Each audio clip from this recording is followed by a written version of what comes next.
Salve, salve meus amigos, bem-vindo ao nosso canal de cortes, onde tem os melhores momentos do Prosa Cinexo, certo? Lembrando, quer fortalecer nós, quer ajudar a gente? Aqui tá a chavinha Pix, que é o pixdoprosa@gmail.com, ou no link da descrição, onde tem um grupo do Apoia-se, certo? Então, é isso meus amigos, aproveita o vídeo e bora pro corte. Então, sabe assim, a gente tinha alguns personagens que é o que eu vi na WWF na época. Certo. E aí eu comecei a criar algumas coisas. Só que quando eu vi que mesmo fazendo isso não estava dando certo, eu falei, ou eu paro e mudo a concepção do espetáculo, ou a gente vai continuar dando murro em ponta de faca. Então em 2000, realmente eu mudei a forma de treinamento, mudei a forma de concepção, comecei a tirar round, fazer luta sem round, sabe assim, mas treinando os lutadores para aguentar fazer uma luta sem round, porque a luta estava chata. Você fazia 3 minutos, paravam para descansar. Nesse 1 minuto que você está descansando o lutador, se você não trabalhasse com o público fica... Não tem nem... Por que não vê? Entendeu? Então, a gente começou a criar outras formas em 2000. E eu só pus a BWF em prática em 2004, 2005, mais ou menos. Bobizão, vou perguntar pra você. Você começou a usar essa nova ideia em 2000, só que vamos dizer assim... 2000 pra trás, o povo era delicado, tranquilo. Eu acho que, tipo assim, os flores não jogaram em você, certeza. Não. Os próprios jogadores do passado, que eram amigos, eu fui muito criticado. Muito criticado. Você é maluco? Primeiro, quando eu criei BWF. Certo. Você tá louco? Como é que você cria uma empresa de luta livre que não chama Aços do Ringue, Reis do Ringue, Campeões do Ringue, Gigantes do Ringue? Tem que ser alguma coisa do ringue. Falei, meu amigo, é BWF, Brazilian Wrestling Federation, porque a WWF era World Wrestling Federation. Eu só tirei o World e coloquei o Brasília. Acabou. Pronto. Eu falei, não, você tá louco, 3 letras? Você tá louco? Você tá xarope? 3 letras só. Hoje todas elas, né? Sim. GDR, todas elas entrando. Hoje tudo é... Mas quando eu criei, eu fui praticamente excomungado pela massa da luta livre nacional, entendeu? Caramba, pô. E aí, moleques, garotos treinando, aquilo lá só tem moleque. Aquela não vai pra frente. Só tem moleque. Já em 2000 já tava 2000 já tava assim. 4 ou 5 lutadores acreditaram. O próprio Diabo Loiro foi um cara que ficou comigo. Nocaute Jack ficou comigo também. Mozart acreditou no projeto e tal. Então teve uma meia dúzia de lutadores que acreditaram no projeto e ficaram. Sim. Mas o restante não, o restante tal. E aí foi quando eu criei o primeiro site de luta livre do país. Foi engraçado porque chegou uns moleques cosplayers. Eles tinham um site chamado Sábado 14. Tem a sexta-feira 13, os caras tinham sábado 14. Boa, e eles só faziam loucura na rua, tipo Jackass, assim, sabe? Fazia assim.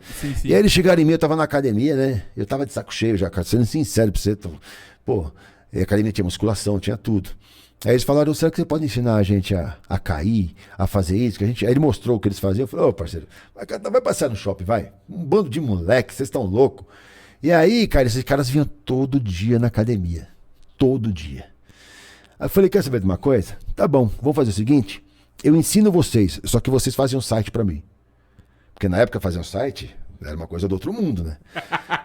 Malandro total. Então tá bom. Aí tanto que um deles virou o Sônico, o lutador nosso. Um desses meninos é o Sônico. Caramba. E aí eles começaram a treinar, e criaram o site. Então eles fizemos. Aí foi. Então nós criamos a BWF, mudei o ringue. Nenhuma equipe tinha cabo de aço.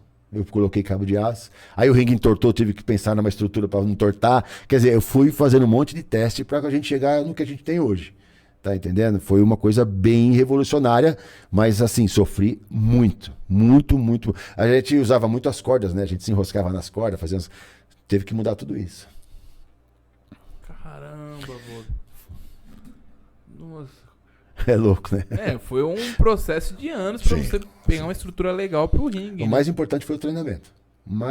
Como que foi o treinamento, Bob? Porque o cara tem que fazer. Como que é o treinamento de um lutador? Porque, vamos lá, pra quem é leigo, entre aspas, igual eu, que tem uma noção de luta, assim. Sim. Acho que queda é fundamental, né? Queda, resistência também pra, tipo... Peraí, outro lado aqui, ó. Abre aqui pra mim, por favor, que a garganta secou. Aqui, ó. Obrigado. Ó, siga só. Fechou? Valeu.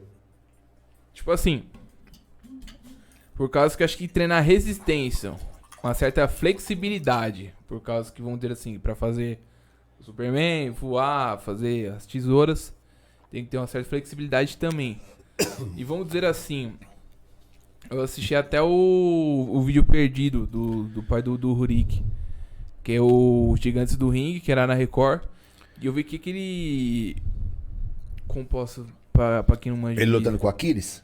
Acho que era. Que ele sangra? Cara, eu não vou lembrar, porque eu... Eu acho que é essa mesmo.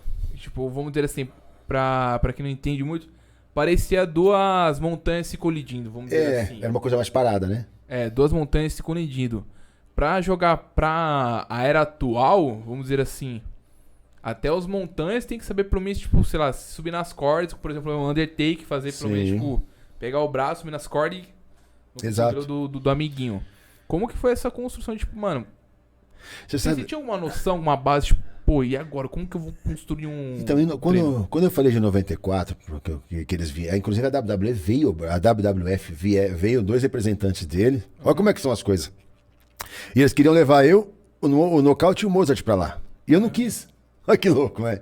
Hoje o sonho do garoto é ir pra WWE, né? Mas na época eu não quis ir. Falei, não, meu lugar é aqui no Brasil, cara. Não vou pra fora. E aí, mas só que o que eu falei, acompanhando tudo aquilo, é lógico. Cara, eu comecei com 8 anos de idade luta livre, mas eu fiz capoeira, eu fiz jiu-jitsu, eu fiz muay thai, eu fiz hapkido, eu fiz boxe, eu fiz um monte de coisa. Então, é rato de academia. Então, você tem noção de treinamento. Eu tive academia de musculação durante 15 anos. Então, a gente tem essa noção. Então, quando eu vi que eu criei essa forma de treinamento, para justamente dar essa facilidade. Então, eu só também sou criticado por isso, porque os garotos chegam na academia para treinar luta livre e eles acham que eles vão chegar lá, vão aplicar pilão, vão aplicar DDT, vão fazer isso. E não é. A primeira coisa que ele tem que aprender é ter condicionamento físico e estrutura corporal para fazer um movimento. E não machucar o parceiro. E assim você só consegue treinando muito duro a parte de construção de física. Tanto resistência quanto força. O pessoal não quer entender isso. Eles querem chegar lá, porque no meu colchão eu apliquei um golpe assim, aí você olha, quase quebrou o pescoço. Então, eu criei essa forma de treinamento, justamente, eu exijo mais treinamento para que possam suportar. Você pega um cara que nem o Boer, se você deixar ele faz 30 minutos de luta. Eu fiz um maremoto. Maremoto é uma luta que envolve 20 lutadores, né? Tô ligado. O Boer foi o segundo a entrar e foi o último a sair, cara. Você tem ideia? Dá 45 minutos de luta e ele não parou 1 minuto. Caraca. Mas é um cara que treina muito. Resistência pra aguentar. Você tá entendendo? E não, tô dando um exemplo do Boer, mas a maioria dos lutadores da BWF são assim.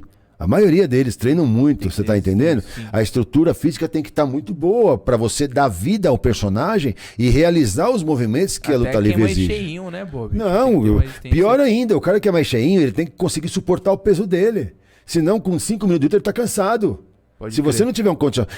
Cara, eu peso 104 quilos. Certo. Eu tenho que suportar, lutar com os meus 104 quilos. Se eu não treinar, com 3 minutos, eu já cansei.